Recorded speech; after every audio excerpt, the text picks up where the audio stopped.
আজকে আমি আপনাদের সাথে তালের একটি রেসিপি শেয়ার করব। রেসিপিটার নাম হচ্ছে তালের ক্ষীর।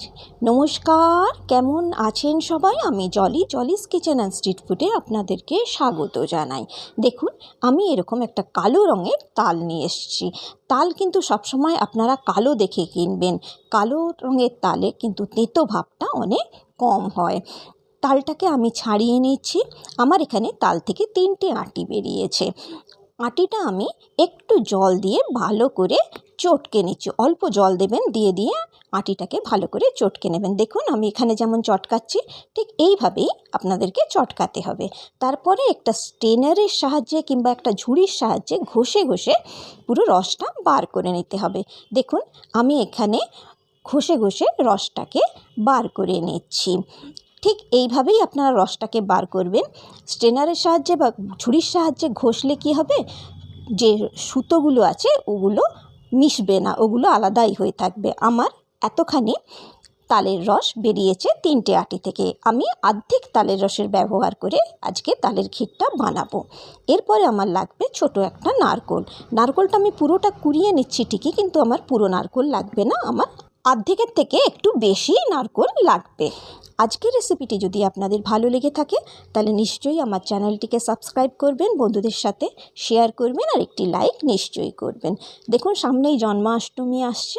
জন্মাষ্টমীর দিন আপনারা এই রেসিপিটি বানিয়ে গোপালকে ভোগ নিবেদন করতে পারেন। এই রেসিপিটা খেতে খুবই সুন্দর হয়, আপনারা নিশ্চয়ই একবার ঘরে বানাবেন। দেখুন, আমার নারকোল কোড়ানো প্রায় শেষ হয়ে গেছে। চলুন রেসিপিটা স্টার্ট করি। রেসিপির জন্য প্রথমে আমি একটা কড়াই নিয়ে নিয়েছি। কড়াইয়ের মধ্যে অল্প জল নিয়েছি। তার মধ্যে আমি 3 হাতা তালের পাল্প নিয়েছি।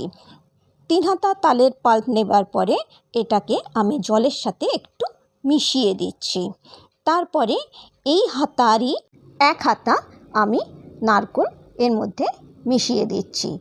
তার সাথে আমি এই হাতারই 1.5 হাতা চিনি এর মধ্যে দিয়ে দিচ্ছি। আমি কিন্তু এখনও গ্যাসটা অন করিনি। সব কিছু দিয়ে দেবার পর, সব কিছু ভালোভাবে মিশিয়ে দেবার পরে আমি গ্যাসটা অন করে দিয়েছি। অন করার পরে আমি এটাকে একটুখানি ফুটতে দিচ্ছি। যখন অল্প ফুটে উঠবে তখন আমি এর মধ্যে দুধ মিশিয়ে দিচ্ছি। আমি এখানে 1 কাপ দুধের ব্যবহার করেছি, আর তার সাথে 2 চামচ আমুল স্প্রের ব্যবহার করেছি। সব কিছু একসাথে আমি মিশিয়ে দিচ্ছি। এইটুকুই উপকরণ দরকার তালের ক্ষীরের জন্য। এইখানে আমি গ্যাসের ফ্লেমটাকে লোতে করে রেখেছি। পুরো রান্নাটা কিন্তু লো ফ্লেমেই হবে। তালের রসটা যখন ফুটতে শুরু করবে এইরকম, তখন এটাকে আমরা ঢেকে দেব। গ্যাসের ফ্লেম কিন্তু লোতেই রাখা থাকবে।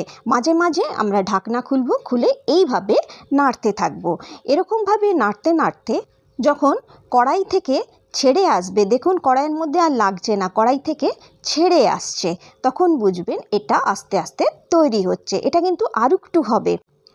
দেখুন আস্তে আস্তে পরিমাণে কতটা কমে আসছে, আর তালের থেকে খুব সুন্দর একটা গন্ধ বেরোচ্ছে। আপনারা যখন বানাবেন আপনারাও তখন বুঝতে পারবেন। এটা আস্তে আস্তে যত ভাজা হবে তত সুন্দর একটা গন্ধ বেরোবে। দেখছেন, আমার তালের ক্ষীর কিন্তু তৈরি হয়ে গেছে।